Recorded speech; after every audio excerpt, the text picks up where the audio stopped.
प्रयागराज का माघ मेला, जिसे हम श्रद्धा और शांति का केंद्र मानते हैं, इस बार एक बड़े कानूनी और संतों के आपसी विवाद का अखाड़ा बना। ज्योतिष पीठ के शंकराचार्य स्वामी अविमुक्तेश्वरानंद सरस्वती बनाम राम भद्राचार्य के शिष्य आशुतोष ब्रह्मचारी, ये लड़ाई अब सिर्फ बयानों तक सीमित नहीं रही, बल्कि इसमें पॉस्को एक्ट जैसे गंभीर आरोपों की एंट्री हो गई है। आखिर ये पूरा विवाद क्या है और इसकी शुरुआत कहां से हुई, चलिए पूरी डिटेल में समझते हैं। इस विवाद ने उस वक्त बेहद संवेदनशील मोड़ ले लिया जब आशुतोष ब्रह्मचारी ने प्रयागराज की स्पेशल पॉस्को कोर्ट में एक याचिका दायर की।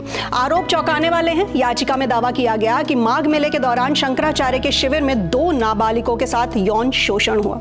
कहा जा रहा है कि उन बच्चों ने खुद अपनी आप बीती सुनाई है। जैसे ही यह खबर बाहर आई, संत समाज और श्रद्धालुओं के बीच हड़कंप मच गया। यौन शोषण जैसे संगीन आरोपों ने इस पूरे मामले को कानून के कटघरे में खड़ा कर दिया है।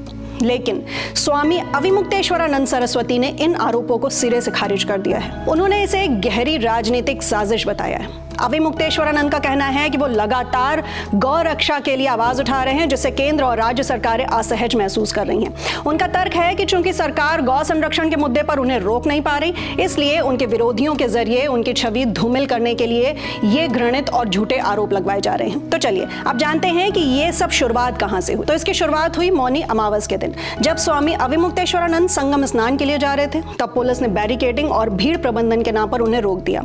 बस फिर क्या था, शंकराचार्य के शिष्यों और पुलिस के बीच तीखी झड़प हुई। स्वामी अविमुक्तेश्वरानंद ने इसे अपना और अपनी पीठ का अपमान बताया।